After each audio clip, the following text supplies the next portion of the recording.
buenos días, Dios los bendiga. Estamos a miércoles hoy, miércoles en el Señor. Estamos celebrando a San Gregorio VII, pontífice en el año 1085. Bendiciones a todos los Gregorios, a todas las Gregorias, si las hay. Bendiciones a todos los que por ese nombre llevan, que hoy es día de su santo o que en este día es día de cumpleaños de algunos de ustedes, pero que no lleva el nombre de Gregorio. Bendecido seas en el Señor en este día, miércoles 25 de mayo. Escuchamos esta alabanza en el Señor. Este es el momento de reconocerlo, sentir su misericordia y disponernos a empezar una vida nueva. Hoy, Señor Jesús, vengo ante ti para alabarte. Hoy, Señor Jesús, con tu poder puedes cambiarme. Sáname, Señor, hoy quiero vivir. Dame tu amor, sin ti no puedo ser feliz. Sáname, Señor, líbrame del mal. Toca mi corazón para alcanzar la santidad. Señor Jesús, con humildad nos presentamos ante ti. Ya conoces nuestros errores. Te pedimos que nos sanes, que nos limpies, que nos concedas tu amor, tu paz.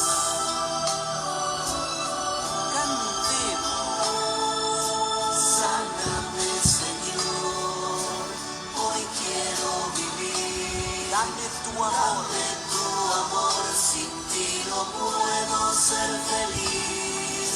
Sáname, Señor, líbrame del mal. Toca mi corazón para alcanzar la santidad. En el nombre del Padre, del Hijo, del Espíritu Santo. Amén. San Gregorio VII, pontífice en el año 1085, se le llamaba Hildebrando, nombre que en alemán significa espada del batallador. Al ser elegido papa, cambió su nombre por el de Gregorio, que significa el que vigila. Nació de padres muy pobres en la provincia de Toscana, en Italia. Muy joven fue llevado a Roma por un tío suyo que era superior en un convento de esa ciudad, y allí le costeó los estudios, que hizo muy brillantemente, hasta el punto de que uno de sus profesores exclamó que nunca había conocido a una inteligencia igual.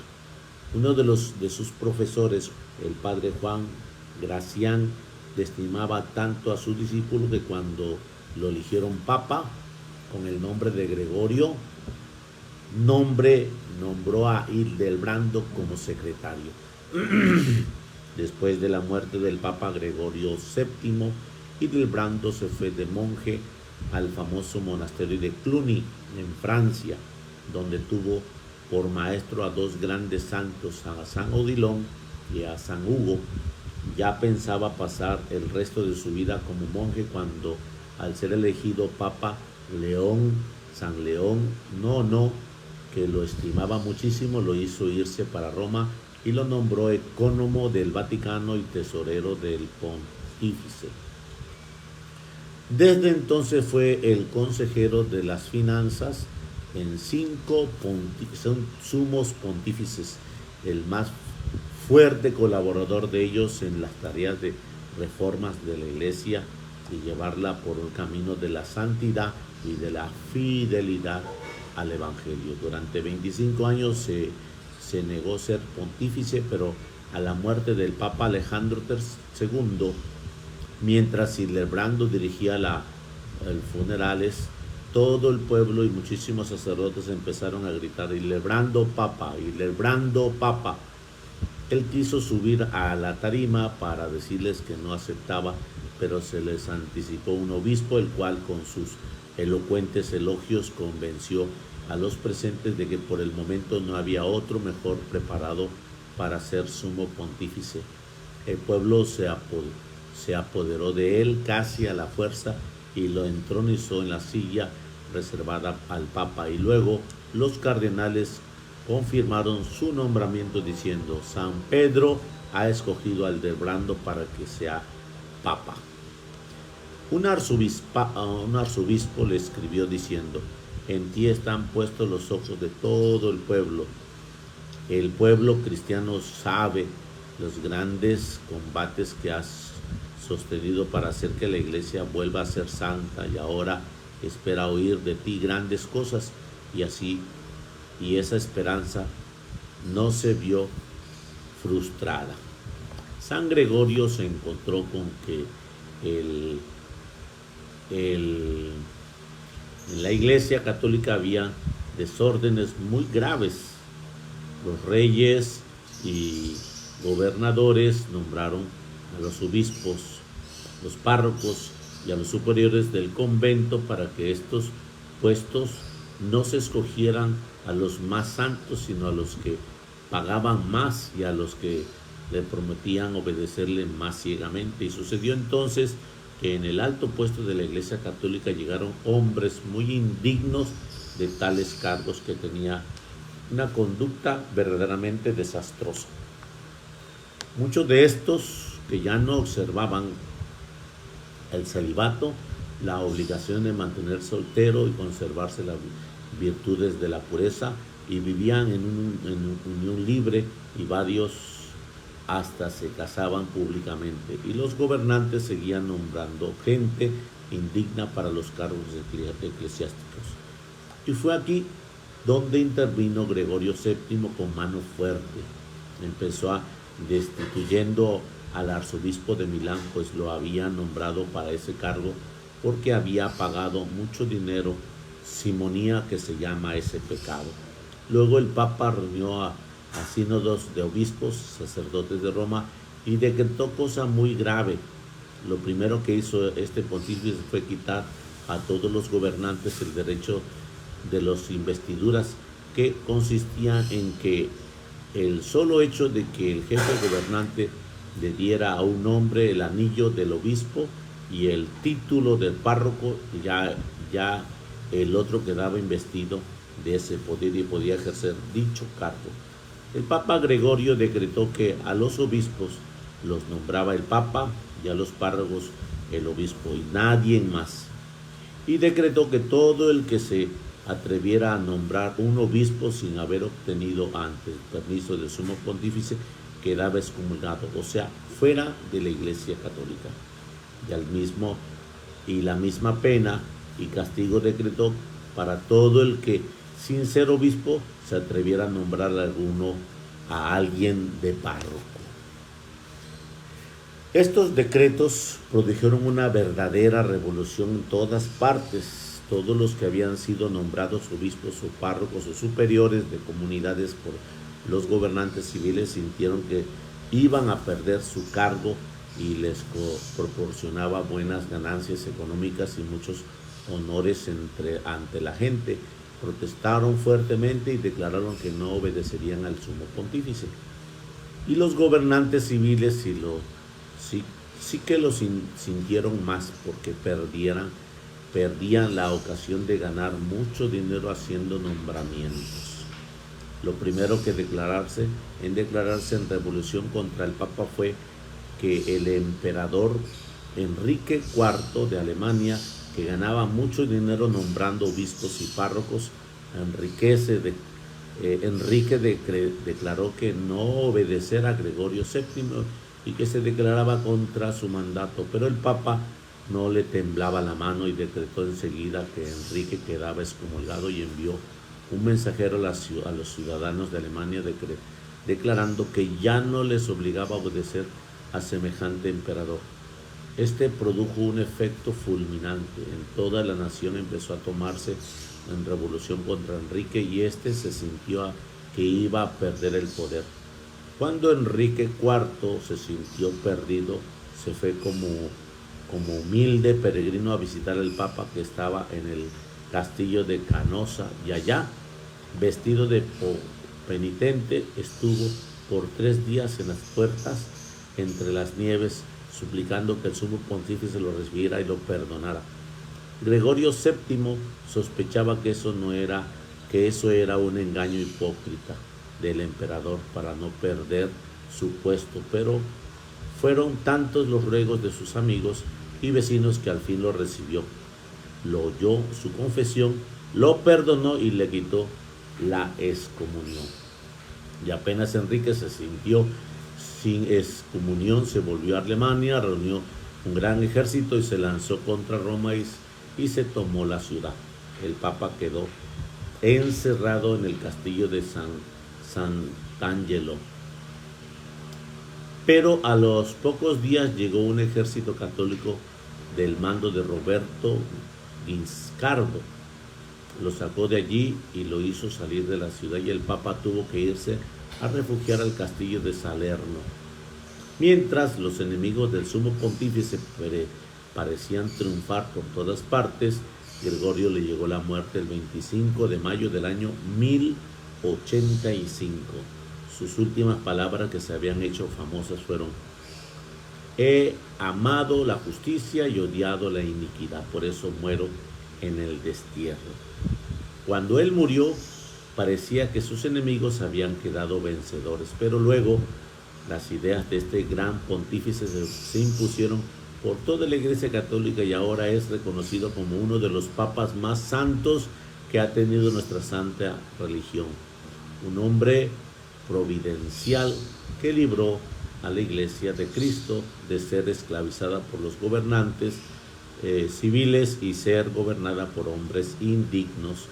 San Gregorio VII, valeroso defensor de nuestra fe y religioso, pídele a Dios que todos los sacerdotes y obispos sean personas valerosamente dignas y santas. Bueno, pues hoy estamos celebrando a San Gregorio VII, pontífice 1085. En el nombre de Jesús nos dé el Señor su presencia y su bendición.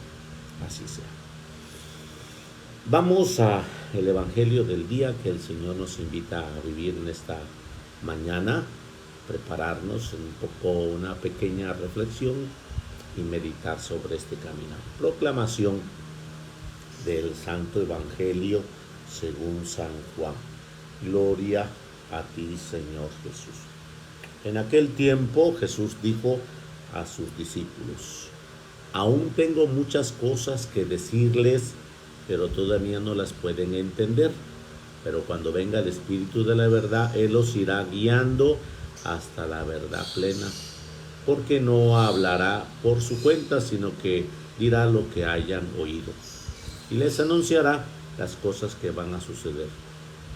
Él me glorificará porque primero recibirá de mí lo que les vaya comunicando. Todo lo que tiene el Padre es mío. Por eso he dicho que tomará de lo mío y se lo comunicará a ustedes. Palabra del Señor. Gloria a ti, Señor Jesús. Bueno, pues hoy en esta mañana de miércoles 25 de mayo, hoy el Señor nos está invitando nuevamente a platicar sobre el tema de los discípulos, cual se acerca un momento culminante llamado Pentecostés. Un momento grande para la Santa Madre Iglesia, que en el punto naciente de la Iglesia fue una manifestación culminante y sigue siendo una manifestación culminante, pero muchos no lo celebran. Pentecostés pasa como un sábado común, como un domingo común, pero no nos damos cuenta que ese día fue donde la Iglesia encontró calidad universal, llamado Catos, Católica Universal, y donde la iglesia fue enfocada para que vayan y sea misionera. Salió a todas las lenguas, a todos los contextos. Pero aquí escuchamos hoy en el Evangelio que Jesús dice a sus discípulos, aunque muchas cosas tengo que decirles, todavía no me las pueden comprender.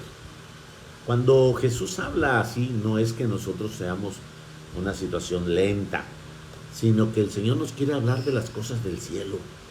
Nos quiere hablar del proceso del Espíritu Santo como tercera persona que siempre nos ha acompañado. Y por eso mismo dice, cuando venga el Espíritu de la verdad, Él los irá y los será guiando hasta la verdad plena. Entonces, cuando ese Espíritu de la verdad, siempre que nos ha rodeado, nosotros lo dejamos entrar a nuestro corazón, a nuestro conocimiento, entonces empezaremos a tener esos grandes carismas y dones que vienen solamente de Él. Por eso dice, tengo muchas cosas que decirle, pero no me la van a comprender. ¿Por qué? Porque cuando tú, yo vivimos un don del Espíritu Santo, pues probablemente no te puedo explicar todo lo que es un don, porque solamente se comprende viviéndolo, que tú y yo nos sumerjamos. Yo te pudiera descifrar un poquito lo que es el don de descanso, cual el Señor me regaló hace mucho tiempo, pero realmente lo que yo te puedo expresar va a ser muy poco, porque tú no lo vas a poder entender si no lo vives. O el don de lenguas, que es una gracia divina de Dios y que está en la palabra de Dios, en la 1 de Corintios capítulo 12, del 1 al 13. Hay diferentes dones. 1 de Corintios capítulo 12, del 1 al 13. Es por consiguiente donde nos habla de los distintos dones. Dice el Señor, el don de descanso, el don de lenguas, el don del conocimiento de lo que viene de lo bueno y de lo malo. Aquí lo tengo apuntado porque no hace mucho di una charla de esa, no hace mucho. Déjame buscarlo, por acá te lo voy a decir, por acá está. Y dice así, dice el don, la carisma de palabra de ciencia, el carisma de curación, de milagros, el don de lenguas, el don de interpretar la lengua. Y cada uno de ellos, pues no podemos explicarlo del todo, porque explicártelo sería estarte hablando del Espíritu Santo como tercera persona, y el Espíritu Santo como tercera persona solamente vamos a tener una manifestación de Él en su momento, en su contexto. Cuando tú y yo hagamos más oración en ese contexto de la oración, entonces nos sumergemos. Por eso dice Jesús, pero todavía no me la pueden comprender. Pero cuando venga el Espíritu de verdad, Él les irá guiando hasta la verdad plena. Nos irá guiando hasta la verdad culminante. Porque les salvará, no les hablará por su cuenta, sino que les dirá lo que haya oído y les anunciará las cosas que van a suceder. Entonces, esas son como esas experiencias que nosotros debemos de vivir y que el Espíritu Santo nos va a hacer manifestar una fuente de vida, una vida más amplia. Una vida más amplia, hablo del contexto de los dones. Aunque nosotros, tú y yo tenemos una vida hoy, tenemos una vida de subsistencia. Estamos como subsistiendo. Pero si tuviéramos vida, de nosotros se emanaría una fuente de vida. Por eso no vamos a poder comprender todo lo que el Señor nos vaya inspirando en la interpretación. Por eso, cuando nosotros leemos las Sagradas Escrituras, y algunos por ahí llamados místicos ven a Jesús en la Eucaristía, sienten a Jesús en el confesionario, esa es la grande interpretación de las cosas que no vamos a poder comprender, porque el Señor se lo da a quienes se reservan para Él, a quienes se exigen para Él, a quienes tienen más profundidad hacia Él. Por eso dice, Él me glorificará, pero primero recibirá de mí lo que les vaya comunicando. Todo lo que tiene el Padre es mío, y por eso les he dicho que tomará de lo mío y se les anunciará. Bueno, pues ahora miren, como dice este misal, que tiene una hermosa reflexión. Tiene una hermosa reflexión el misal. Y escuchen lo que dice así. Ninguna decisión tomada se puede atribuir al Espíritu Santo si contradice la enseñanza de Jesús. Ninguna decisión tomada se puede atribuir al Espíritu Santo si contradice la enseñanza de Jesús.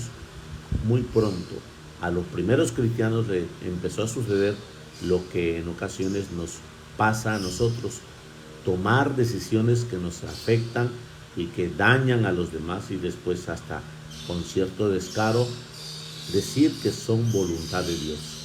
A causa de esto, Juan se vio la necesidad de recordar a sus interlocutores que el Espíritu, si así lo dispone, los guiará a la verdad completa, que no es sinónimo de perfección, sino de suficiencia.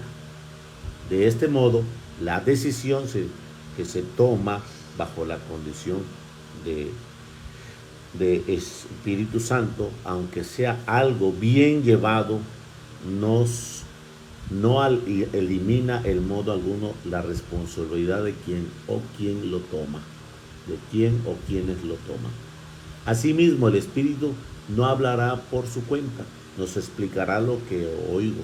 Es decir, la voz del Espíritu no puede contradecir nunca la enseñanza de Jesús. Por eso dice el Señor aquí: recibirá de mí cuanto haya comunicado, y todo lo que tiene el Padre mío. Por eso les he dicho, tomará de lo mío y se les comunicará. Es una continuación, el Espíritu Santo, de la obra de Dios.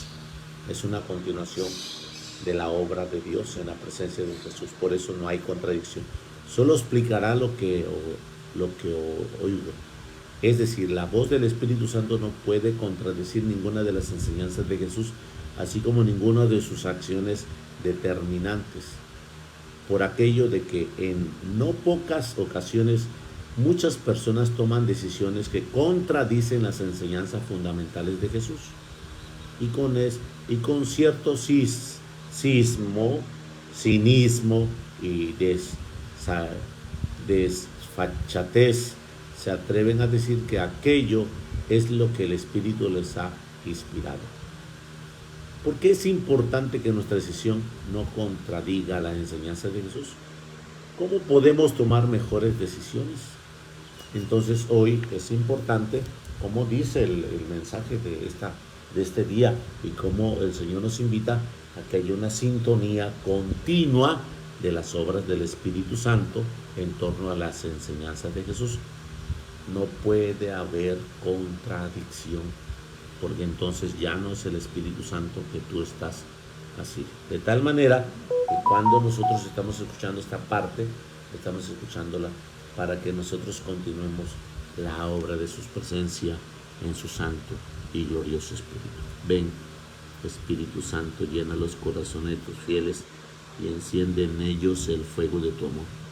Envía, Señor, tu Espíritu y todo será creado y se renovará la faz de la tierra.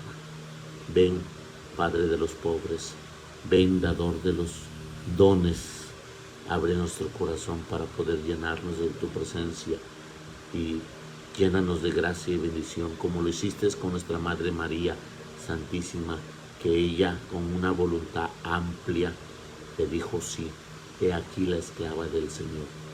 Y te pido, Señor, que nosotros vayamos abriendo este corazón y esta disposición para vivir tus grandes dones, que nuestra razón no va a poder comprender, pero que nuestra alma va a gozar de su presencia santa y gloriosa. Ven, Padre de los pobres, y suscita en nosotros ese ritmo de vida en el amor que has puesto en la Santa Iglesia naciente, aquella iglesia que bajo la presencia del Espíritu Santo se impregnó de gracia y bendición. Derrama tu Santo Espíritu y todo será creado y se renovará la faz de la tierra. Amén, amén, amén. Y la bendición de Dios Todopoderoso, Padre, Hijo y Espíritu Santo, descienda sobre vosotros y permanezca para siempre. Amén. Feliz miércoles para todos, hermanos. Nos vemos al rato en la Santa y Sagrada Eucaristía. Bendiciones, hermanos.